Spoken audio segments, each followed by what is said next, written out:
From the Detroit Free Press, I'm Robin Chan with today's Voice Briefing. It's Tuesday, September 16th, 2025.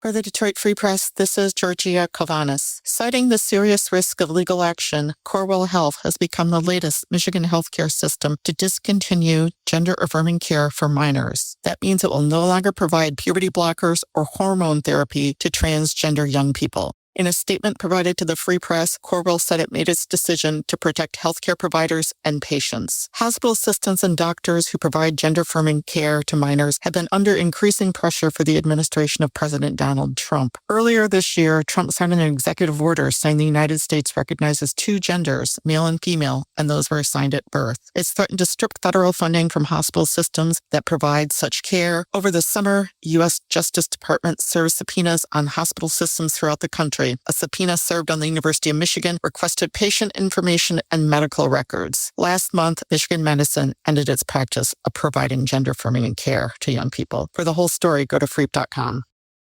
I'm Frank Witzel with the Detroit Free Press. USS Silverside's Museum, a Muskegon mainstay known to Michigan youth as a place where they once spent the night on a World War II submarine, parted with one of its prized exhibits, a former Coast Guard cutter. The USCGC McLean figuratively sailed off into the sunset. The McLean had been a symbol of service and strength for decades, Museum Executive Director Veronica Campbell said in prepared remarks released on social media, adding that it was difficult to say goodbye. Bob Lukens, the director of the Muskegon Visitor and Convention Bureau, told the Free Press, "It was unfortunate the vessel left us, but after years at sea, it was well beyond restoration." Lukens pointed out the sub-museum is one of two veteran museums in Muskegon. The other is the USS LST 393 Veterans Museum, which maintains another vessel. The West Michigan Submarine Museum tried to preserve the McLean, which was commissioned nearly a century ago and named after Lewis McLean, a veteran of the War of 1812, for as long as it could. McLean also was a U.S. representative and later a senator from Delaware, the 10th U.S. Secretary of the Treasury, the 12th U.S. Secretary of State, ambassador to Great Britain, and president of the Baltimore and Ohio Railroad. But in recent months, the ship had become closed because it poses safety concern to visitors. And the museum said it was no longer financially feasible to keep repairing and maintaining it. The vessel was towed across Muskegon Lake and sold for scrap. The Grand Rapids TV stations, such as WZZM, covered the departure, and on Thursday, museum staffer Tom Johnson came to work. He said, "It felt strange not to see the ship there anymore."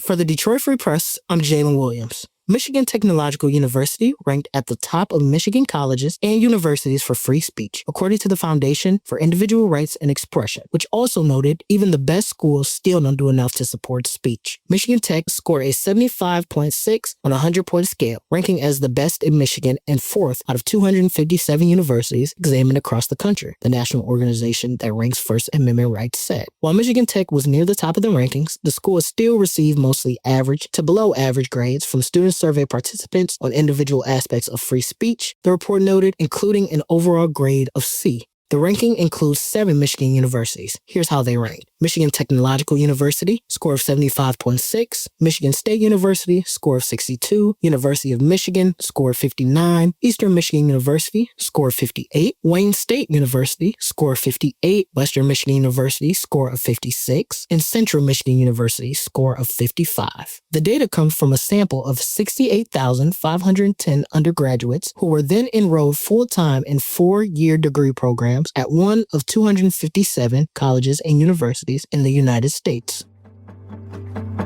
Find more from the Detroit Free Press on freep.com. That's FREEP.com. Thank you for listening, and you'll hear more from us tomorrow.